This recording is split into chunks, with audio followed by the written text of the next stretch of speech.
abrir a nossa Bíblia no livro do profeta Abacuque.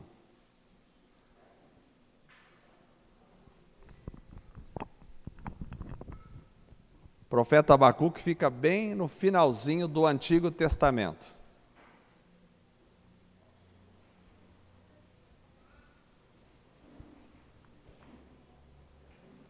Livro do profeta Abacuque. Depois de Jonas, Miqueias, Naum, Abacuque. Depois de Abacuque vai vir Sofonias, Ageu, Zacarias e Malaquias. Pertinho do final.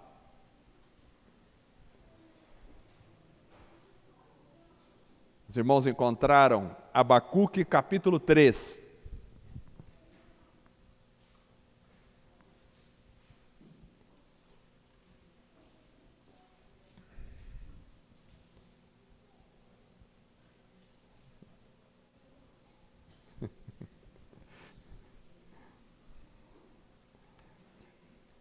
Abacuque capítulo 3, nós vamos ler o verso de número 16 até o verso de número 19.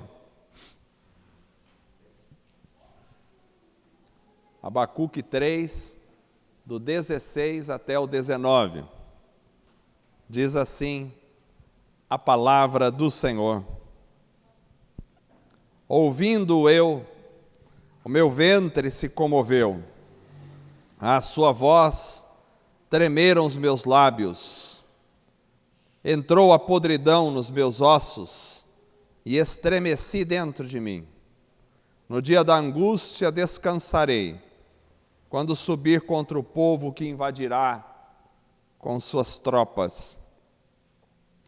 Porque ainda que a figueira não floresça, nem haja fruto na vide, ainda que decepcione o produto da oliveira, e os campos não produzam mantimento, ainda que as ovelhas da malhada sejam arrebatadas, e nos currais não haja gado, todavia eu me alegrarei no Senhor, exultarei nos Deus da minha salvação. O Senhor Deus é a minha força, e fará os meus pés como os das servas, e me fará andar sobre as minhas alturas. Amém. Vamos orar mais uma vez esta noite. Vamos colocar a vida da Cleide, a irmã Cleide, esposa do pastor Marcos. Eles estão indo para São Paulo e a Cleide vai para a Alemanha. Ela vai ficar lá uns 3 meses na Alemanha, porque ela tem uma filha que mora lá e essa filha está grávida, está para dar à luz.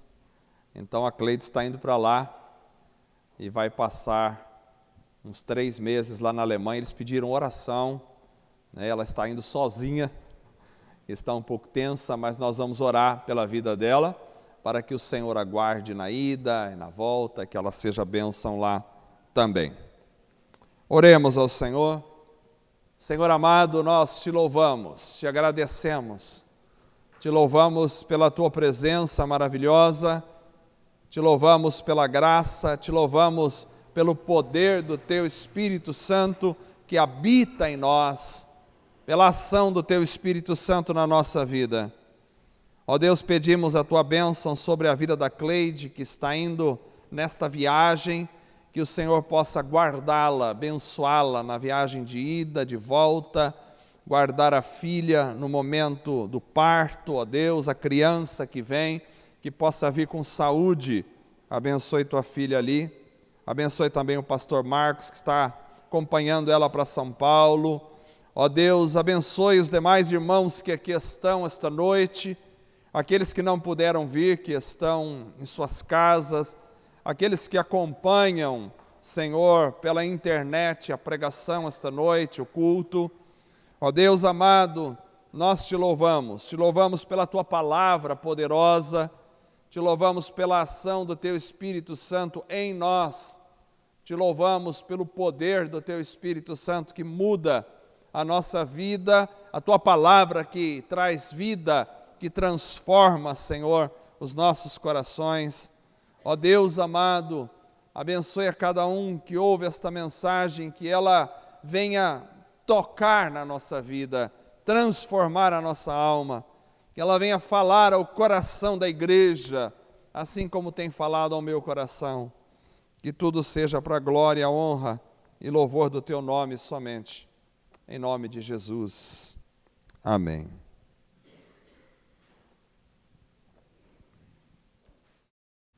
Amados irmãos, Abacuque é um profeta misterioso para nós. A maioria das pessoas às vezes tem até dificuldade para encontrar o livro de Abacuque na Bíblia.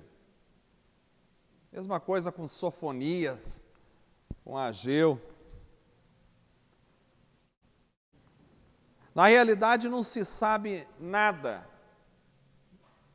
da vida de Abacuque. A única coisa que nós sabemos é que Abacuque escreveu 3 capítulos apenas. É o livro que nós temos aí, que foi dividido em 3 capítulos. A tradição rabínica judaica diz que Abacuque era o filho da sunamita, a quem Eliseu ressuscitou no 2º livro dos Reis, capítulo 4. Mas esta informação não é confirmada. Isso é apenas a tradição rabínica. Não é certeza que Abacuque seja aquele filho daquela sunamita. Na realidade, a gente não sabe praticamente nada de Abacuque. Só o que sabemos é que ele profetizou na época em que os israelitas estavam prestes a ser destruídos, invadidos pelos babilônicos. Então, o livro de Abacuque deve datar mais ou menos do século 6 ao século 7 antes de Cristo. E hoje, esse texto de Abacuque vem falando já há algumas semanas ao meu coração, o texto que eu li.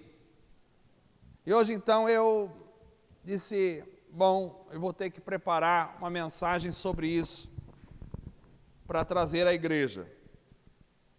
E eu li várias vezes o livro de Abacuque inteiro, que são 3 capítulos, para fazer esta mensagem. A profecia de Abacuque começa dizendo sobre a destruição que virá a Israel.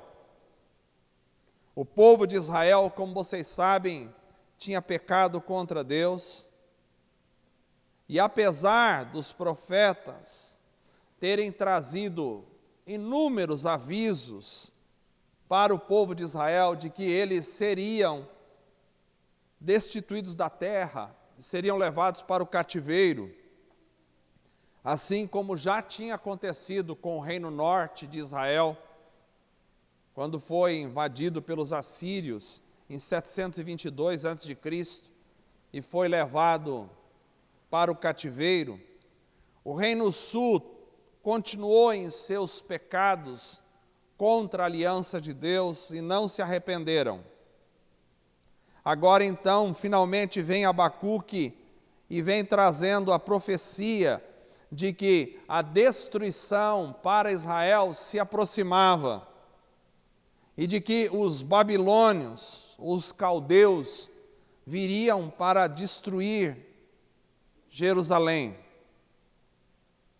Ele não fala nesses termos, obviamente, mas é uma profecia que vai anunciar essa destruição. e depois a esperança de Abacuque para que Deus se levante contra os inimigos de Israel. Então o capítulo 1 fala disso. Começa com o profeta clamando por justiça a Deus e clamando contra a violência que acontecia em seu tempo. E aí no capítulo 2 continuam as advertências contra a violência praticada e a injustiça. E no capítulo 3 nós temos uma espécie de poesia, nós temos um salmo em Abacuque. É uma poesia que está estruturada em forma de um canto, um cântico. E essa poesia fala das catástrofes dos seus dias e vai entrar no texto que nós lemos hoje.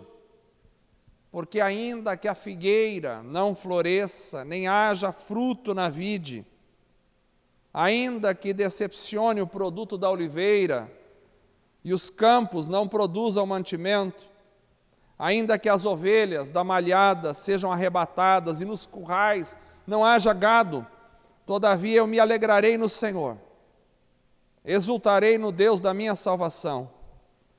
O Senhor Deus é a minha força e fará os meus pés como os das servas, e me fará andar sobre as minhas alturas ou sobre lugares altos. Esse texto é muito citado, é cantado hoje em dia. E Deus vem falando ao meu coração, creio eu, neste texto, durante algum tempo já. Algumas coisas interessantes podem ser destacadas neste texto. E isso, eu creio, fala profundamente ao meu coração. Primeiro elemento que eu queria destacar hoje é que há dias, às vezes há semanas, às vezes há meses e às vezes até anos, em que a figueira simplesmente não floresce. Há dias em que a figueira não floresce. Há tempos em que a figueira não floresce. Abacuque vivia em tempos difíceis. Não era um dia de frutos. Não eram dias de abundância nas colheitas. As oliveiras não davam o seu fruto na poesia de Abacuque. Não havia mantimentos nos campos. O gado não estava lá para garantir o seu alimento. Obviamente, tudo isso é uma poesia, tudo isso é uma perspectiva poética que alcança uma possibilidade, ainda que. Mas ele contempla essa realidade, mesmo que seja numa perspectiva da possibilidade, ele contempla essa possibilidade na vida de Israel. Se não fosse uma possibilidade, ele não mencionaria ainda que isso aconteça. Ele diria, óbvio que não vai acontecer. Mas quando ele coloca a palavra ainda, ele considera a possibilidade. E me parece que era uma profecia muito atual para Israel, mas que ao mesmo tempo é atual para a nossa vida. Israel estava num caos. E a realidade era que a situação de Israel não ia melhorar. Porque a destruição se aproximava a galopes da vida de Israel. Os caldeus já estavam afiando as lanças e as espadas. Israel iria ser destituído da terra. Eu olho para essa profecia e eu começo a pensar, irmãos, Há dias em que realmente a gente não vê mais perspectivas naturais para a vida. Não sei se você já passou por isso, se passa por isso, ou se passará por isso. Mas há momentos que tudo parece conspirar contra nós. Sabe, quando começa a dar errado uma coisa e depois vem outra coisa e também dá errado, e daqui a pouco dá errado tudo. Porque nem sempre a vida é feita de prateleiras cheias. Nem sempre a conta bancária nossa está rechochuda, abundante. Nem sempre as coisas estão a nosso favor. Nem sempre a gente vê só os positivos na nossa frente. Às vezes a gente passa por períodos de vacas magras. É verdade. Não foi só o Egito de Faraó que passou pelas vacas magras. Às vezes a gente passa pelas vacas magras.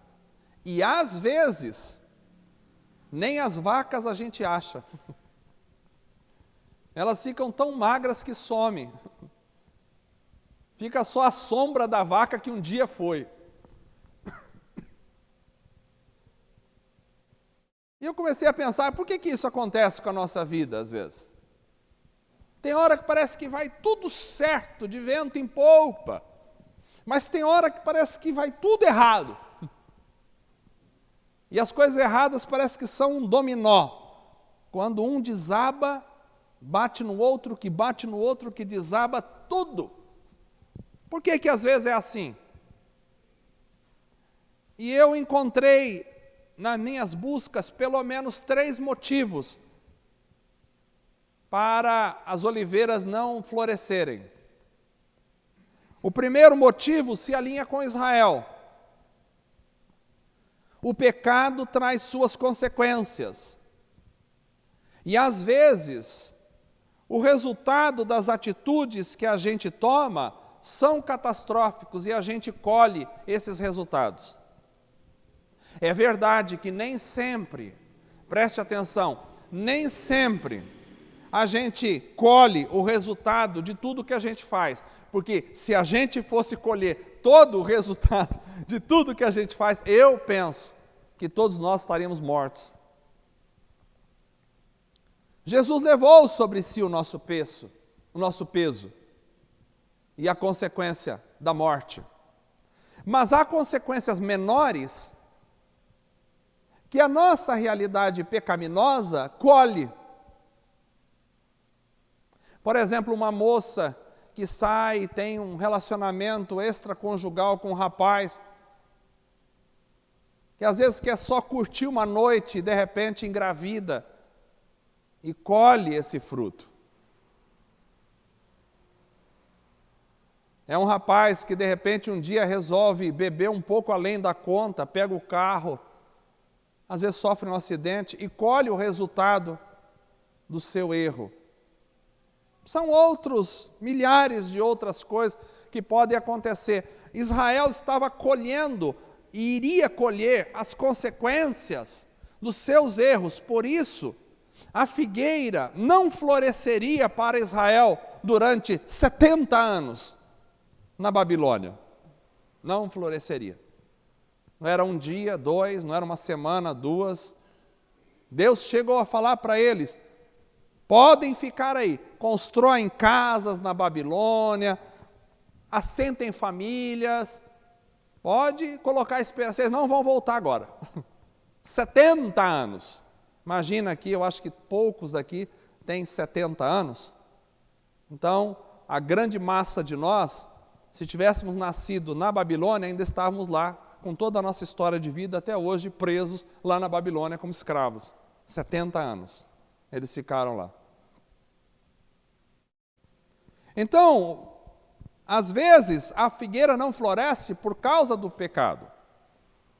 Mas o segundo motivo da escassez pode ser o resultado, não do meu pecado em particular, mas do pecado social. Então, muitas vezes, nós começamos a viver um período de dificuldades sociais por motivo da ganância alheia. Quando os meios sociais estão contaminados pela injustiça, como é o caso de várias nações, incluindo o Brasil, onde os meios sociais, a máquina do Estado está absolutamente contaminada pelas injustiças, o povo padece. Então acaba sobrando para todos nós, porque vivemos no meio social. E se de alguma forma, neste meio social, nessa cadeia social, as lideranças, aqueles que produzem, eles entram num processo de injustiça, isso rebate sobre todo o povo e a gente sofre. Acaba sobrando para todos.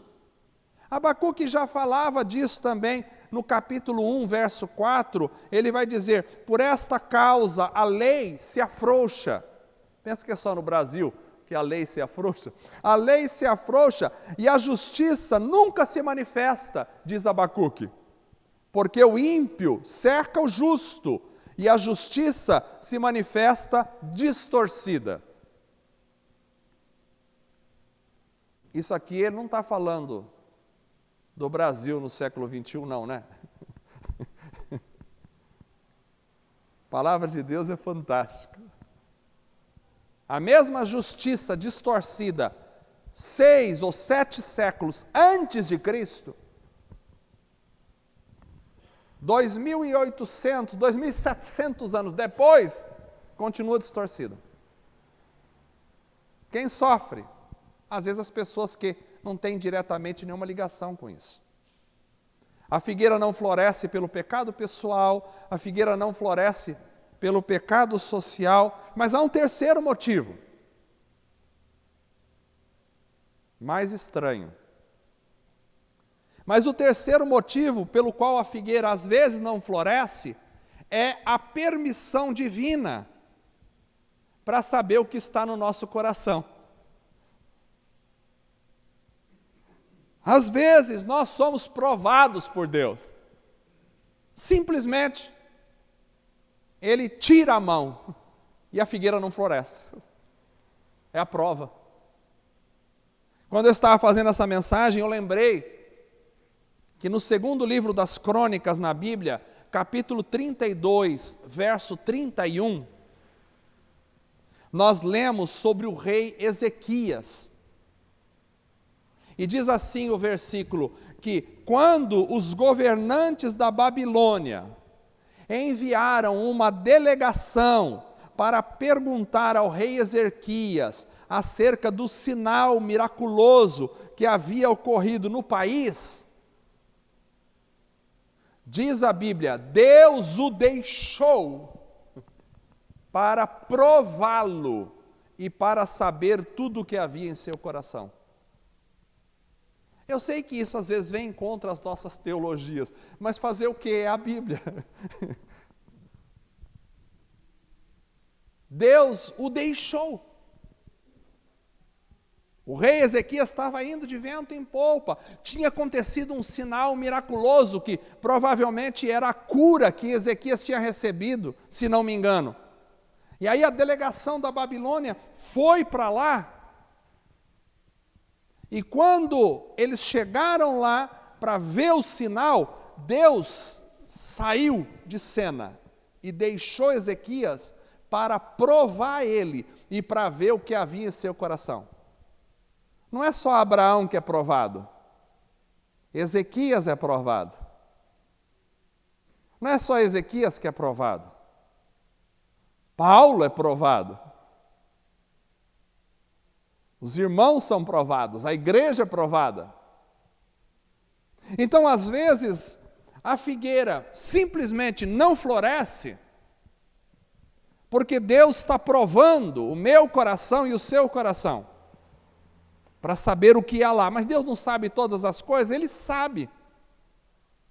Mas Ele precisa, às vezes, trazer à tona para nós mesmos, porque a gente não sabe. A gente acha que sabe, mas não sabe o que está no nosso coração. porque talvez o mundo celestial não saiba, porque talvez os anjos não saibam, porque talvez os demônios não saibam. E Deus então tira a mão. E a gente que tinha 100 cabeças de gado, no domingo, na segunda-feira, acaba acordando sem nenhuma. E a gente que estava esperando para colher os figos na horta, acorda de manhã e não tem figo nenhum. E a gente que estava esperando receber a restituição, receber o salário extra, na terça-feira, chega lá e descobre que o salário não vem. E a gente que estava esperando, de repente, pagar a conta na quarta-feira, descobre que o dinheiro não entrou. E a gente que estava esperando, de repente, comprar alguma coisa, descobre que surgiu uma outra despesa que não estava no script da nossa vida e tirou o dinheiro. E a gente que estava esperando que ia fazer isso, de repente descobriu que ficou doente e não consegue fazer. E a gente que achava que aquilo ia dar certo, de repente deu errado. Deus simplesmente, às vezes, resolve testar a nossa fé e a nossa vida. E a figueira não floresce. E as vacas somem do curral. E a oliveira não dá o seu fruto. Então a escassez da videira pode vir por pecado próprio, por pecado social, por provação de Deus. E aí vem a frase de Abacuque tão maravilhosa, porque ainda que a figueira não floresça, nem haja fruto na vide, ainda que decepcione o produto da oliveira, os campos não produzam mantimento, ainda que as ovelhas da malhada sejam arrebatadas, e nos currais não haja gado, todavia eu me alegrarei no Senhor, e exultarei no Deus da minha salvação. E aí fica uma pergunta para mim: como? Como continuar se alegrando no Senhor? Como continuar exultando em Deus da nossa salvação, quando a figueira não floresce? Quando não há fruto na vide? Quando a oliveira não dá o seu fruto? Quando não há gado? Como? Porque é muito fácil continuar alegremente louvando e pulando quando o curral está cheio de gado. Quando a minha horta está produzindo. Quando a oliveira está dando o seu fruto. Mas aqui ele diz ao contrário, ele diz que quando não der, ainda assim eu vou louvar o Senhor e agradecer e adorar, e exultar e pular de alegria. Isso é exultar diante do Senhor. Eu fico com a pergunta: como fazer isso? E a resposta parece estar no livro inteiro de Abacuque. Eu quero elencar alguns pontos para a gente ir para casa. Primeiro, para exultar de alegria, quando não vier o fruto, eu preciso ter em vista sempre a justiça de Deus. Isso precisa estar no meu coração, na minha mente. A certeza de que Deus é justo e que Deus fará justiça no final da história, sempre. O país onde eu vivo pode não ser justo. O meio onde eu estou pode não estar agindo com justiça. A família onde eu me encontro pode não ser justa comigo. O meu patrão pode não agir com justiça. Os meus amigos podem ser injustos. Mas Deus um dia fará justiça sobre a terra. Abacuque capítulo 1, verso 5 e verso 6 diz: Vede entre os gentios e olhai, e maravilhai-vos e admirai-vos, porque realizarei em vossos dias uma obra que vós não crereis, quando for contada, porque eis que suscita os caldeus, nação amarga e impetuosa, que marcha sobre a largura da terra para apoderar-se de moradas que não são suas. Israel vivia uma vida de injustiça, e os profetas de Deus eram injustiçados, matavam os profetas, mas a justiça de Deus se aproximava de Israel. Hoje em dia eu penso que a injustiça pode reinar em nossos dias, mas nós precisamos ter uma consciência clara de que um dia Deus realizará a justiça sobre a terra. Por isso você não precisa fazer a justiça, porque não é você nem eu quem faz a justiça com as próprias mãos. Nós devemos ter atos justos diante da sociedade, nós sermos justos, mas não fazer a justiça com as nossas mãos, porque Deus é justo sobre a terra. Então, se há injustiça no governo onde você está, se há injustiça, se estão tratando você com injustiça, não se preocupe, Deus é justo, e a justiça de Deus um dia será feita sobre toda a terra. Ninguém vai ficar injustiçado. A justiça de Deus será feita. Então nós devemos temer ao Senhor em primeiro lugar, e devemos aquietar o nosso coração, porque às vezes os noticiários que chegam até nós são de tanta injustiça que aquilo deixa a nossa alma em frangalhos e o coração fica irritado e a alma fica nervosa. Mas saibam vocês, não se preocupem, porque Deus não perdeu o controle do planeta Terra. Deus não perdeu o controle do universo, Deus não perdeu o controle sobre tudo e todos. E um dia Deus realizará a justiça. E o que é a justiça? A justiça é que aqueles que estão em Cristo Jesus, um dia vão ouvir: vinde, benditos do meu Pai, para o reino eterno, que está preparado para vocês desde a fundação do mundo. E aqueles que não querem o Senhor, um dia ouvirão: para trás de mim, vocês que praticaram a iniquidade. A justiça de Deus será feita. Esse é o primeiro elemento que precisa estar no meu coração para eu me alegrar, mesmo quando a videira não der o seu fruto. Segundo elemento, que precisa estar em mim para eu me alegrar. Como é que eu me alegro quando a videira não dá o seu fruto? Eu preciso manter a fé como a essência da minha vida. Preciso manter a fé como a essência da minha vida. Por isso, Abacuque capítulo 2, verso 4, traz aquele maravilhoso versículo que vai ser utilizado lá na frente no Novo Testamento, que diz: o justo viverá pela fé. O justo, pela sua fé, viverá.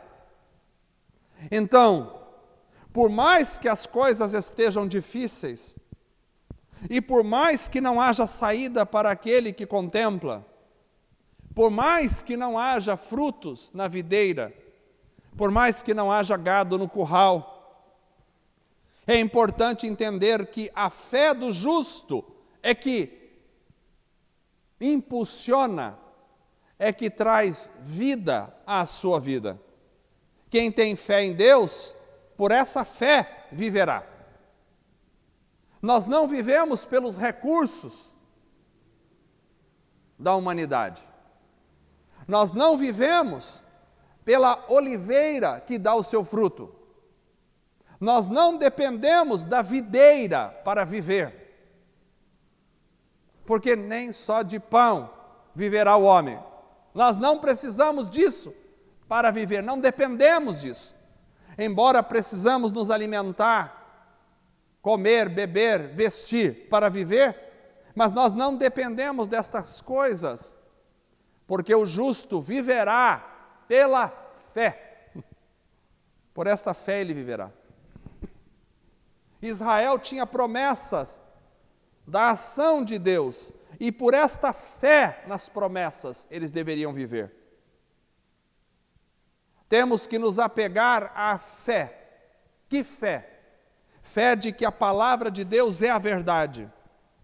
Fé de que Deus virá e que nós podemos confiar nele. Fé de que o Senhor está em controle de toda a situação. Não importa o que eu esteja passando, Deus não perdeu o controle da minha vida. Não importa a circunstância em que eu estou vivendo, Deus não deixou de ser um Deus de amor, maravilhoso, bondoso, justo e verdadeiro. Não importa a dificuldade que eu estou passando, Deus não deixou de ser Senhor. Temos que nos apegar à fé. A fé em Deus. E a fé não se baseia naquilo que se pode ver. Ao contrário, ela tem como essência o invisível. Ainda que eu não veja a figueira florescer, contudo, o justo vive pela fé. Por isso eu me alegro. E me alegrarei porque não pelo que vejo, mas pelo que acredito. Então nós podemos não ver as coisas. Você não precisa ver Deus aqui para saber que Deus está aqui. Você não precisa ver. Você nem precisa sentir Deus aqui para saber que Deus está no meio do seu povo, porque a palavra é a verdade, e a Bíblia diz, onde houver 2 ou 3 reunidos em meu nome, eu estarei no meio de vocês. Deus está aqui. Deus está aqui. É a fé que muda a nossa vida. É a fé que enche de vida, de vitalidade o nosso ser. Você só consegue exultar e alegrar em Deus quando a figueira não florescer, se você estiver cheio de fé no Senhor. Se a nossa fé for nas coisas que a gente vê, que não é fé, então quando deixar de vir o fruto da oliveira, a gente vai entrar em desespero e não vai conseguir se alegrar. A fé é a essência da vida do justo, porque a salvação é pela fé. Porque a certeza das coisas eternas são pela fé. Ontem eu fui fazer o casamento do pastor Paulo. E a hora que eu entrei, eu estou preparando, tem uns irmãos de uma outra congregação que me pediram para dar um estudo de Efésios. E eu até disse, pastor João, algumas quintas agora, eu não estou aqui com os irmãos orando, porque eu estou participando desse estudo lá, ouvindo o que eles estão falando, porque quinta-feira agora eu vou dar um estudo sobre Efésios capítulo 4. Efésios capítulo 4 fala sobre o submundo, ou o mundo dos mortos, onde Jesus teria descido. Bom, estou estudando esse assunto, estudando, e quando entrei para ir para o casamento do pastor Paulo, o pastor Calixto me parou na porta do templo. E do nada, não foi do nada, ele começou a recontar a história para mim de como ele morreu e ressuscitou. E aí, eu já não sabia se eu chorava, falei, vou estragar o casamento, vou fazer o casamento do irmão chorando, porque Deus começou a falar comigo, já estava estudando sobre o mundo dos mortos. E o pastor Calixto tem uma história maravilhosa, vou contar brevemente, senão eu não continuo aqui, mas só para que vocês saibam como é a fé. Você não precisa ver nem ouvir para crer. Pastor Calixto teve uma vida, antes de conhecer a Cristo, no álcool. Ele bebia sem parar. Era um vício absurdo, onde eles iam para a roda dos amigos e eles sentavam para beber e eles competiam quem bebia mais. Então ele estava absolutamente curtido no álcool. E aí, de repente, ele resolve parar de beber. Ele disse, não quero mais essa vida de álcool, eu vou parar de beber. E ele resolveu parar, mas anos e anos e anos e anos de bebida encharcado no álcool, o organismo, o cérebro, não aceitava parar. E quando ele parou, ele teve a primeira convulsão. E quando ele caiu na convulsão, ele cortou a língua. Mas ele disse que a língua dele foi cortada assim, porque os dentes cortaram a língua, de forma que ela ficou bifurcada. Levaram para o hospital, chegou lá, a irmã dele, na Santa Casa, era enfermeira, 20 anos atrás.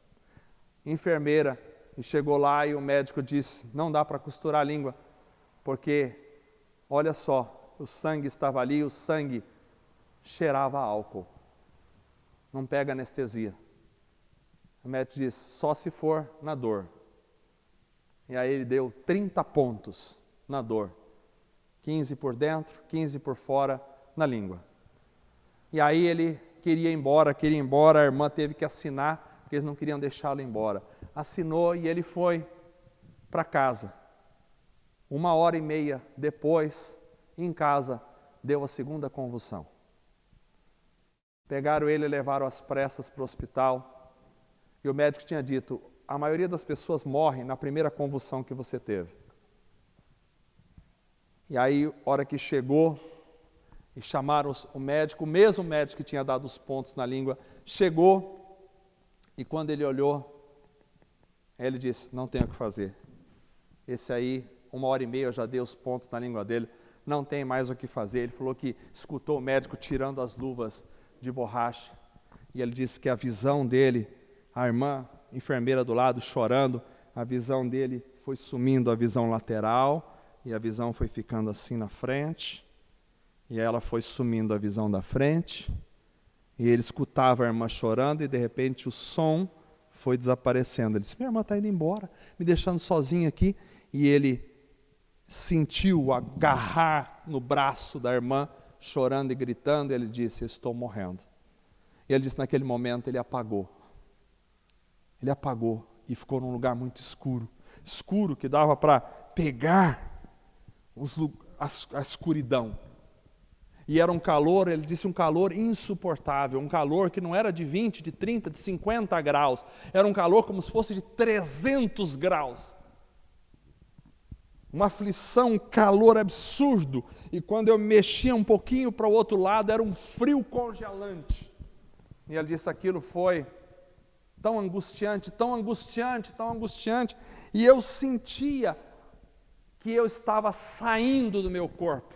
Eu queria pegar o meu corpo e a angústia no meu coração, e de repente, naquela escuridão, uma voz disse lá longe, meu filho. E ele disse, quem és tu? E a voz disse, eu sou o Deus a quem o teu coração clama. Você pode estar na bebida, mas se o teu coração clama por Deus, Deus vai ouvir. Ele disse, eu sou o Deus a quem o teu coração clama. E ele disse, se tu és Deus, então me mata, porque eu não aguento esta angústia que eu estou vivendo aqui. E eu escutei a minha mãe gritando quando eu caí no chão, alguém me mata, minha mãe gritava, porque eu não quero ver meu filho morrer. Alguém me deu uma enxadãozada na cabeça para eu morrer, que eu não quero ver o meu filho morrer. E ele disse para Deus isso. E Deus disse de novo, meu filho, E ele disse: me mata, porque eu não aguento esta angústia que eu estou vivendo neste lugar. E a voz disse para ele: esta enfermidade não é para a morte, mas é para a minha glória. Vai. E quando disse vai, ele sentou na pedra aonde ele estava morto. 25 minutos depois que o médico tinha atestado o óbito dele, colocou o lençol sobre a cabeça dele.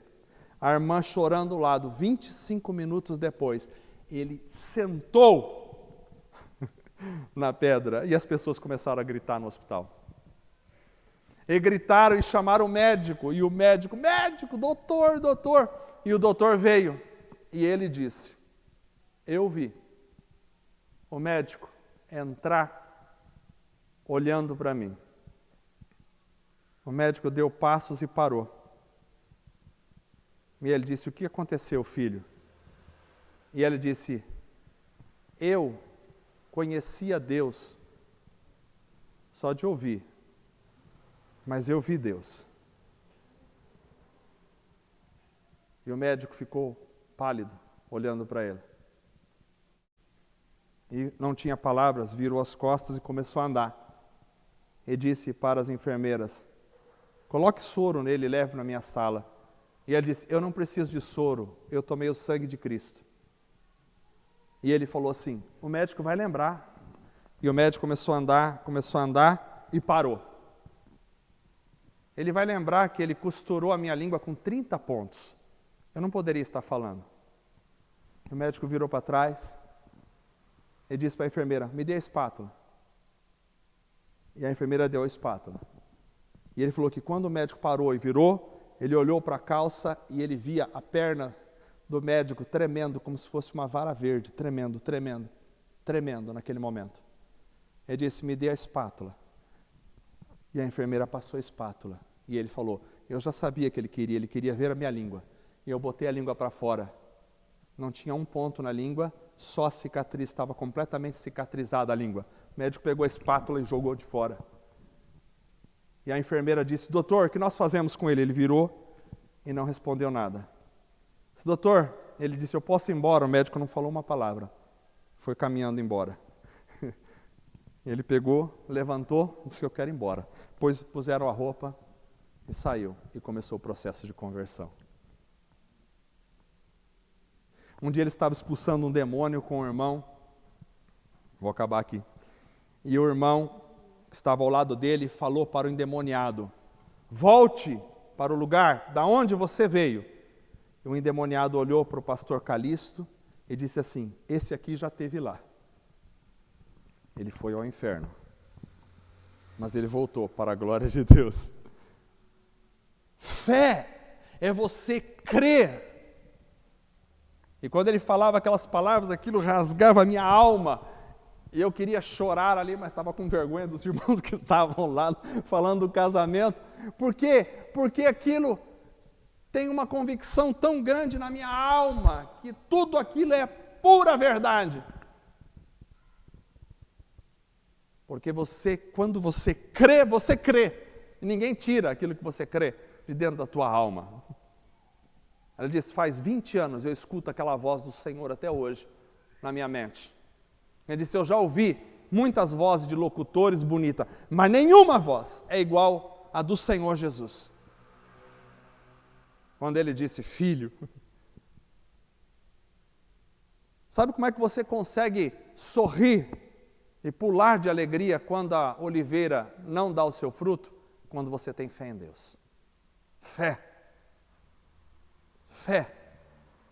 E a fé é a certeza de que Deus está com você.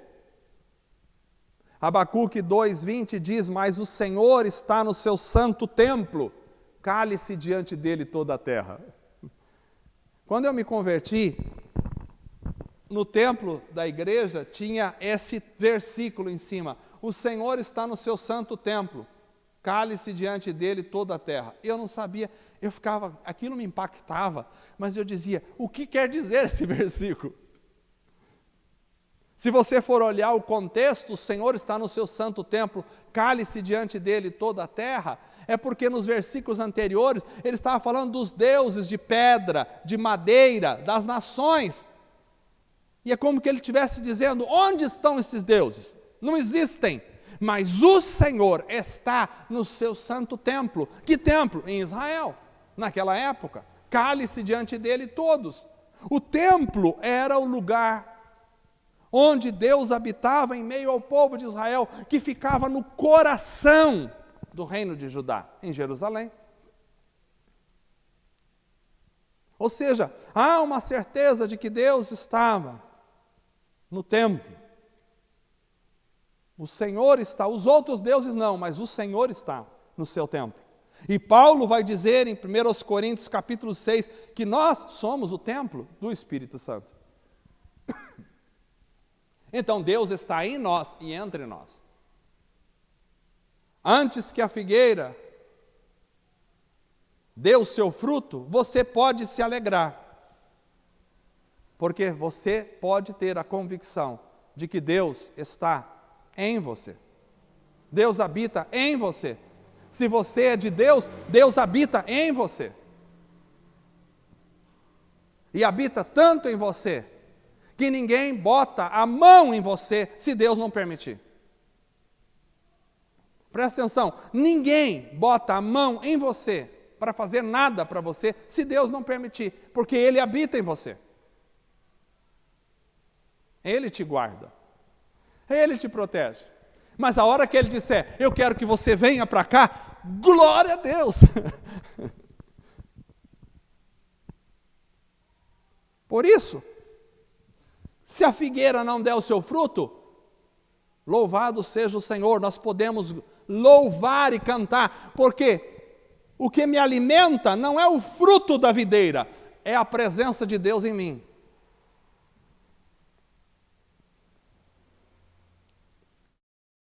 Como é que eu posso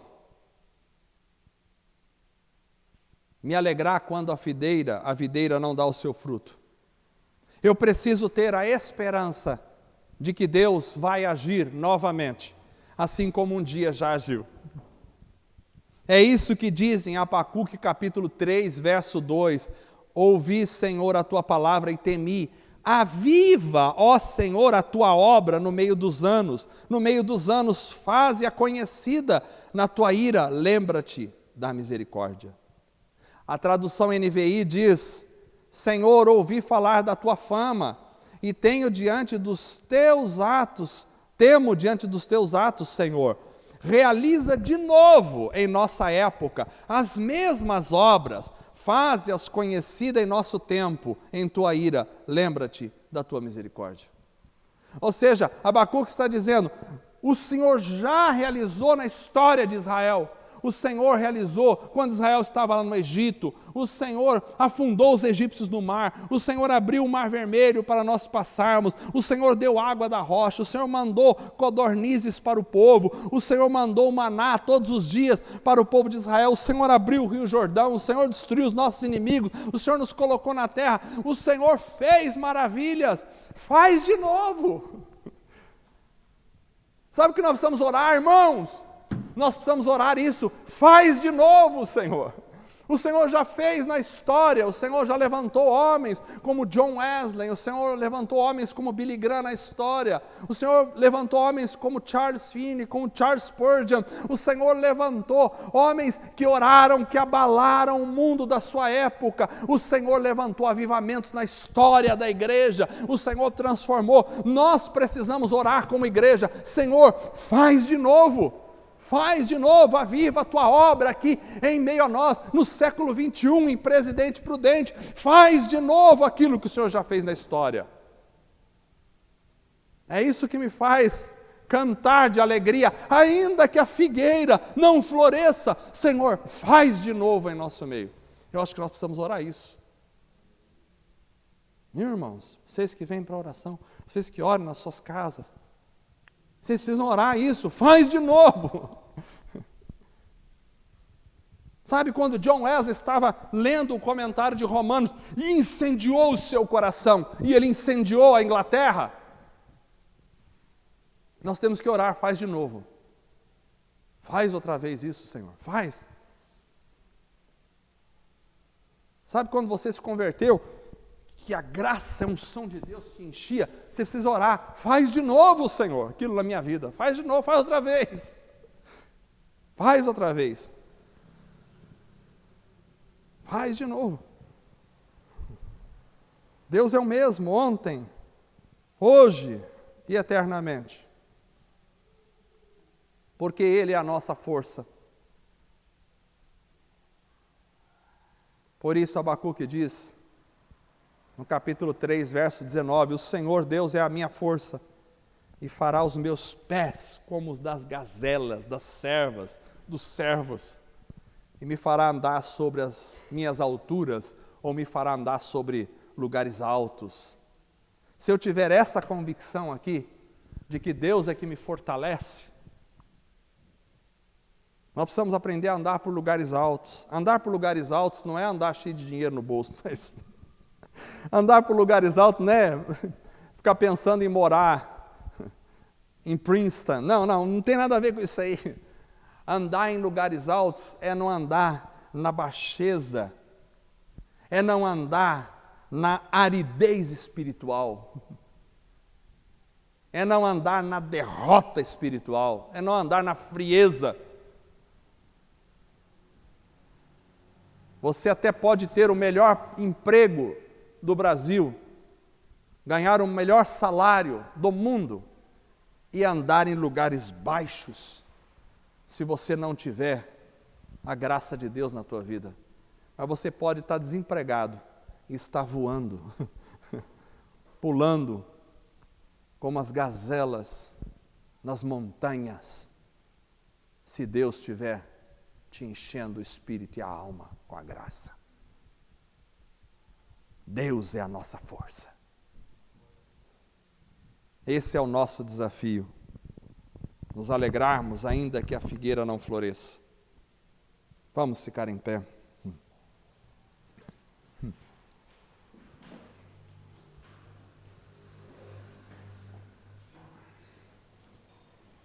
Ainda que a figueira não floresça, nem haja fruto na vide, ainda que decepcione o produto da oliveira e os campos não produzam mantimento, ainda que as ovelhas da malhada sejam arrebatadas e nos currais não haja gado, nós vamos nos alegrar no Senhor.